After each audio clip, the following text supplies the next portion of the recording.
नमस्कार। आज जिस विषय पर प्रस्तुति होने जा रही है वह एक महत्वपूर्ण विषय है। महत्वपूर्ण इसलिए भी है कि अभी पुस्तकों में इस नाम से चैप्टर नहीं छपा गया है जो कालांतर में आने वाला है।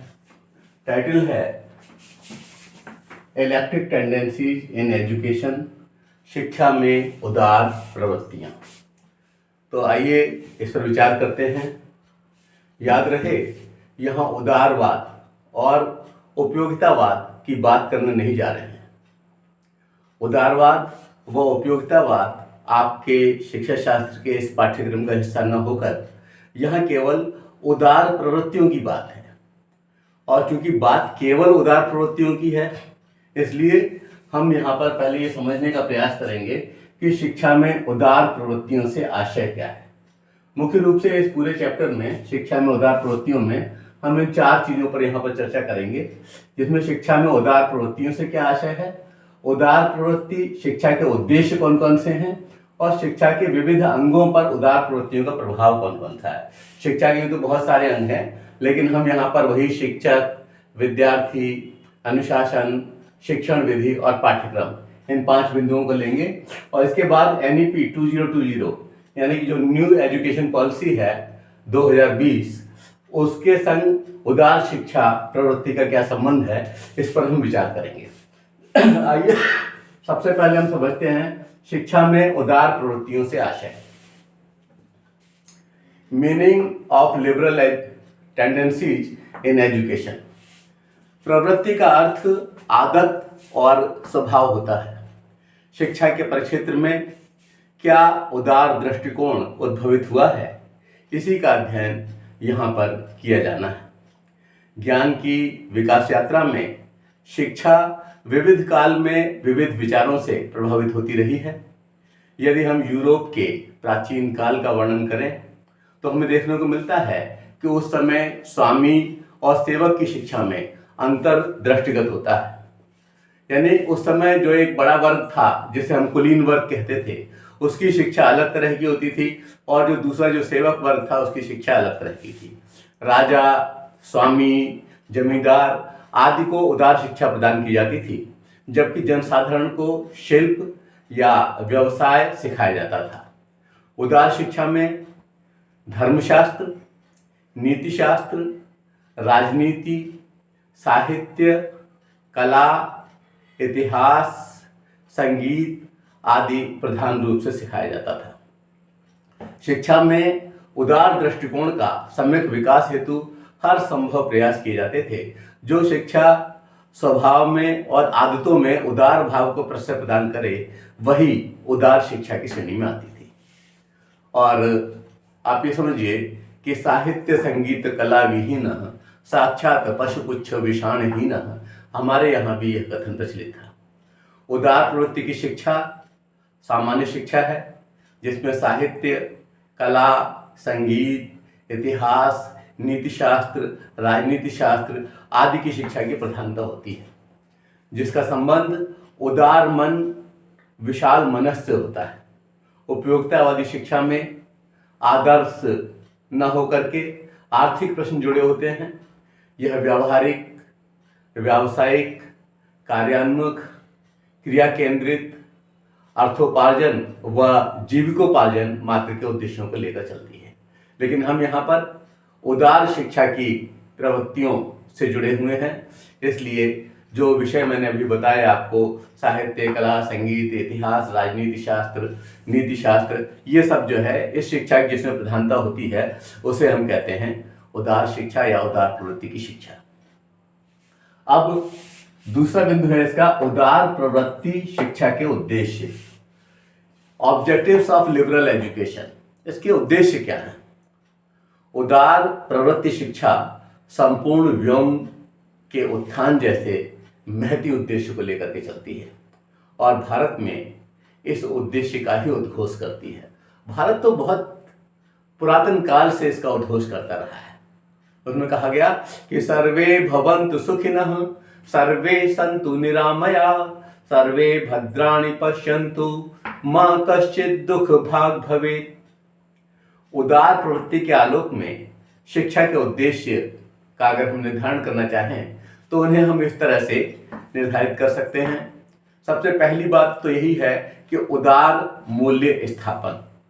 अभी जो दो पंक्तियां आपके सामने रखी थी उसमें भी उदात्त मूल्य दिखाई पड़ रहे थे, लेकिन भारत की हमेशा से इस तरह की प्रवृत्ति रही कि हमारा विकास हो, किसी दूसरे के लिए हम बाधा न बने, और इसीलिए मूल्य हमारे यहाँ ऐसे रहे जो कि आदर्शवाद से ओतप्रोत रहे, जहाँ पर गुरु की ओज में विद्यार्थी का विकास हुआ करता था, जहाँ पर कोई अपने आप को ऊंचा नीचा नहीं समझता था। हम तो ये मानते हैं कि शरीर का तो विनाश ही हो जाता है, और इसलिए इस शरीर के माध्यम से जिन मूल्यों का स्थापन हो जाए वह बहुत बढ़िया। केवल आत्मा जीवित रहती है। गीता में तो यहाँ तक कहा गया कि नयनम छिन्दन्ति शस्त्राणि नयनम दहति पावकः न चैनम क्लेदयन्त्यापो न शोषयति मारुतः। इसका मतलब कि आत्म तत्व आगे भी जाना है। ऐसी स्थिति में इसका परिमार्जन, इसका संश्लेषण आवश्यक है, इसलिए उदात्त मूल्यों का स्थापन होना ही चाहिए। दूसरा उद्देश्य है चारित्रिक विकास। चारित्रिक विकास शिक्षा का बहुत बड़ा उद्देश्य है और इससे उदार प्रवृत्ति को बहुत बल मिलता है। याज्ञवल्क्य महोदय ने तो ये कहा कि education is that which make a man of good character and useful to the world. आप ये समझिए, जहां पर इस तरह के भाव हो वहां पर चारित्रिक विकास को प्रश्रय मिलना स्वाभाविक ही है। और इसका तीसरा पॉइंट है उत्तम स्वास्थ्य। अच्छे मस्तिष्क में ही अच्छी भावनाओं का विकास संभव है, इसलिए बहुत जरूरी है कि स्वास्थ्य की ओर ध्यान दिया जाए। स्वास्थ्य के परिमार्जन के लिए भारतीय व्यवस्था में इस उदार और महामना मन के विकास के लिए बहुत आवश्यक समझा गया कि योग रखे जाएं, प्राणायाम रखे जाएं, व्यायाम रखे जाएं, जिससे कि उत्तम स्वास्थ्य का विकास हो। और अगर शरीर उत्तम होगा, अगर स्वास्थ्य उत्तम होगा, तो निश्चित रूप से विकार युक्त भाव आ ही नहीं सकते। अब इसके बाद हम जिन पर बात करने जा रहे हैं वह वही विशिष्ट मूल्यों से जुड़े हुए तत्व हैं। शिव सत्य और सुंदरम, सत्यम शिवम सुंदरम जिसे आप कहते हैं। तो सबसे पहले ले लेते हैं इसमें से शिवम प्रवृत्ति। शिवम प्रवृत्ति मतलब कल्याणकारी प्रवृत्ति। कल्याणकारी प्रवृत्ति, कल्याण कैसे होगा आप समझिए। अभी थोड़ी देर पहले जो बात रखी थी कि सर्वे भवन्तु सुखिनः सर्वे सन्तु निरामया सर्वे भद्राणि पश्यन्तु मा कश्चित् दुःखभाग् भवेत्, वह सारी की सारी ही तो हमारी शिवम प्रवृत्ति को दर्शा रहा है। तो इस तरह की उदात्त भावनाएं, इस तरह का प्रबल आवेग जिस शिक्षा के माध्यम से जुड़ा हुआ है, वहां समझिए कि उदार प्रवृत्ति को ही प्रश्रय दिया जा रहा है। और दूसरी बात कि सत्य आलंबन। सत्य क्या है? सत्य जो है, जब थीसिस, एंटीथीसिस और सिंथेसिस की प्रोसेस पूरी हो जाती है तब जाकर के सच निकल करके आता है, सत्य निकल करके आता है और तमाम सत्यों का सार हुआ करता है सत्य।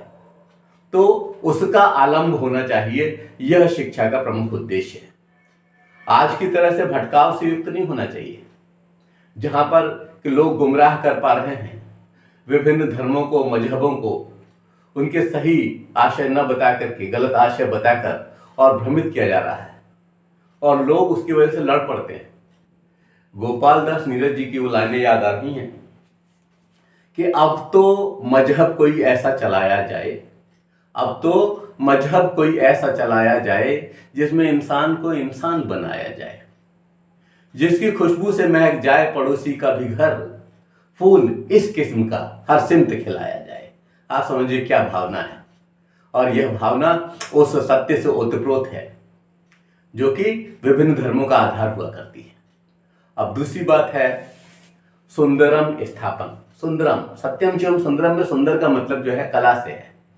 विभिन्न कलाओं को अगर हम प्रश्रय देंगे तो उनकी बार बार आवृत्ति करनी होती है, अगर उन्हें हमें ठीक से समझना है तो।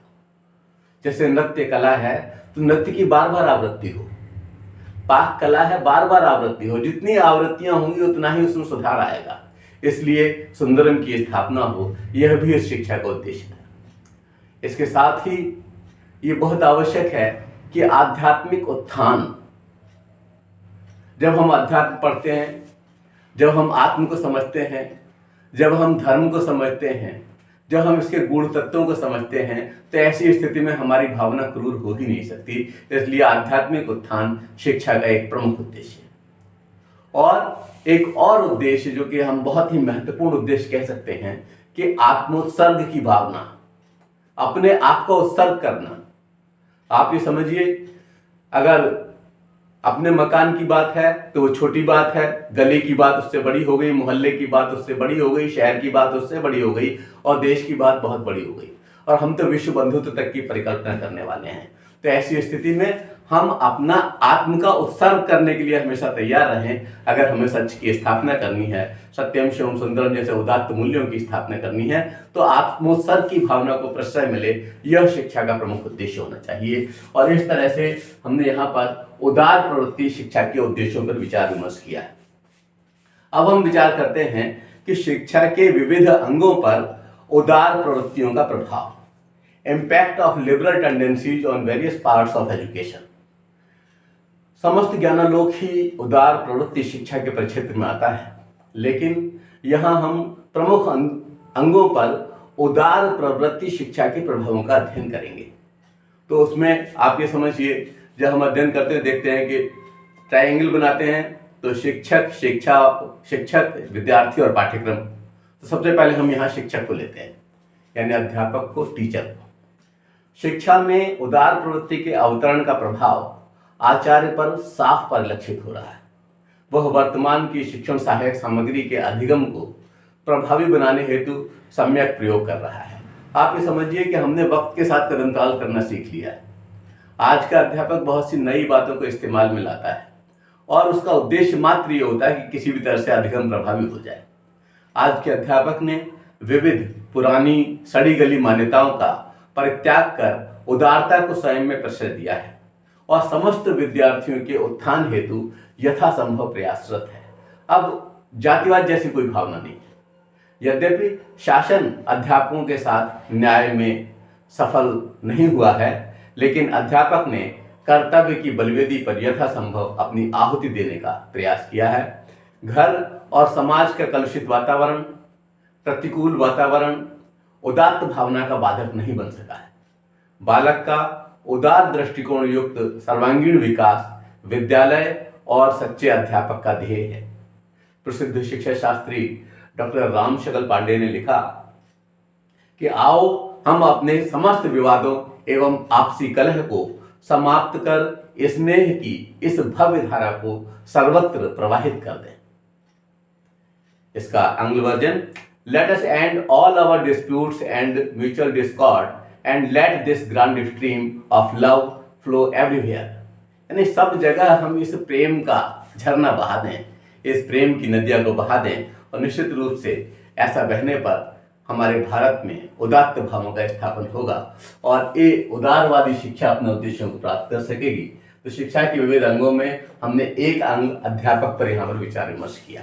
अब विचार करते हैं विद्यार्थी पर, यानी स्टूडेंट पर। शिक्षा के उदार दृष्टिकोण से प्रभावित शिक्षा में विद्यार्थी मानवीय उदार दृष्टिकोण से युक्त होना चाहिए।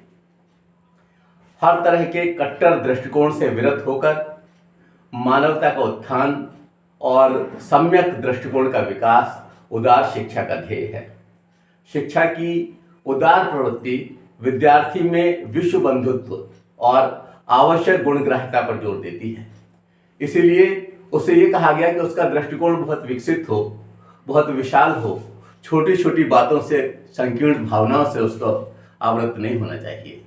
और हमारे यहाँ तो कहा जाता है कि अयम निजः परोवेति गणना लघुचेत सां उदार चरिताना तु विश्व वसुधैव कुटुंबकम। आप समझिए, उदार चरिताना तु वसुधैव कुटुंबकम, पूरी वसुधा ही उसका परिवार है उदार चरित्र वाले के लिए।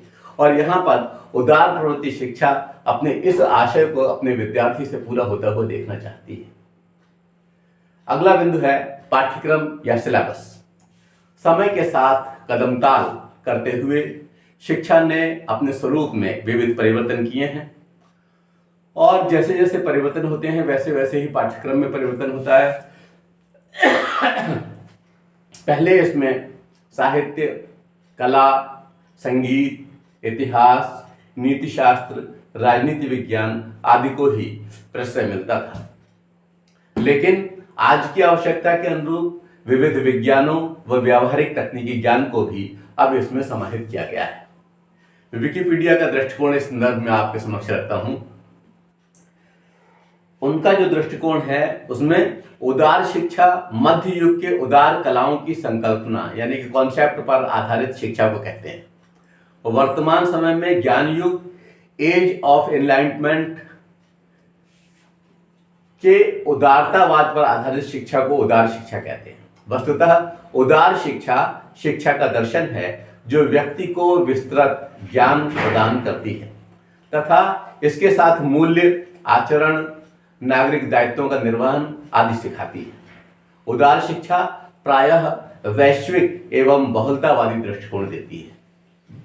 अतः उक्त से संबंधित सभी विषय पाठ्यक्रम में समाहित होंगे। आप समझिए, पाठ्यक्रम रिच हो जाएगा, इस तरह की सारी चीजें उसमें शामिल हो जाना चाहिए। और अब हम विचार करते हैं इन विविध अंगों में शिक्षण विधियों पर, इसके चौथे अंग पर। Teaching methods. अधिगम को प्रभावी बनाने हेतु पारंपरिक शिक्षण विधियों के साथ नवाचार से जन्मी शिक्षण विधियों का इस परिक्षेत्र में स्वागत है।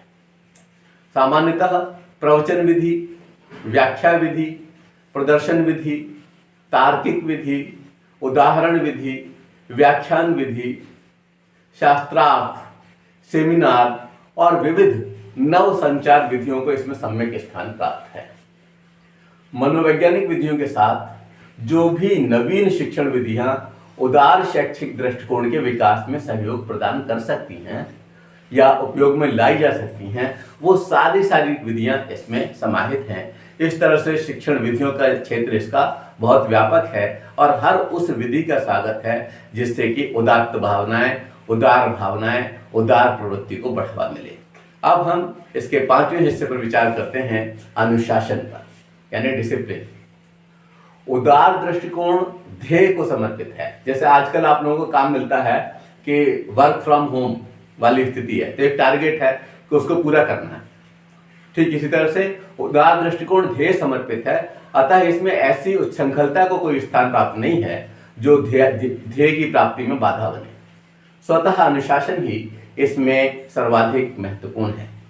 विविध स्वतंत्रता यथा समय, स्थान, दृष्टिकोण, विषय चयन के साथ यह अनुशासन दिखावा नहीं चाहता। आप समझिए, बहुत सारी स्वतंत्रताएं हैं। आप कभी भी पढ़ सकते हो, आप कहीं भी पढ़ सकते हो, आप विभिन्न वीडियोज को देख सकते हो। ये वीडियो जो इस समय प्रस्तुत बना रहे हैं, इसको भी आपको देखने को मिलेगा और इसके आधार पर जो कुछ भी मेरे द्वारा कहा गया है, इसको अगर आपको तलाश करना है तो वह भी आपको educationacharya.com पर मिल जाएगा, जिसे आप कभी भी किसी भी समय कहीं पर भी उसे आप देख सकते हो। तो इतनी सारी स्वतंत्रताएं हैं, लेकिन स्वतंत्रता के साथ टारगेट भी तो यह है कि यह विषय वस्तु आपको हृदयंगम होनी चाहिए, आपके द्वारा अधिगमित होनी चाहिए। तो यहाँ पर हमको स्वयं को अनुशासित रखना है, सेल्फ डिसिप्लिन की भावना का विकास करना है, और बिना स्वयं को अनुशासित किए और बिना गंभीर प्रयासों के उदात्त दृष्टिकोण के विकास की सोच भी भ्रामक ही है। इसलिए पूर्ण मनोयोग से स्व अनुशासन पर विवेक सम्मत जोर देना ही होगा। तो अनुशासन कैसा चाहिए? सेल्फ डिसिप्लिन चाहिए। अब इसमें एक बहुत ही महत्वपूर्ण हिस्सा जो कि इस न्यू एजुकेशन पॉलिसी की वजह से जुड़ा है कि नई शिक्षा नीति 2020 और उदार शिक्षा प्रवृत्ति, इनका क्या रिलेशनशिप है। सभी ने इस नई शिक्षा नीति को देख लिया है और इसके पाठ्यक्रम से भली भांति परिचित हो गए। प्रारंभ की बात मैं नहीं करूंगा, मैं स्नातक स्तर की बात कर रहा हूं, जिसमें अगर कोई विद्यार्थी केवल 1 साल पढ़ करके छोड़ देता है तो उसे सर्टिफिकेट मिल जाएगा और वो सर्टिफिकेट कोर्स माना जाएगा।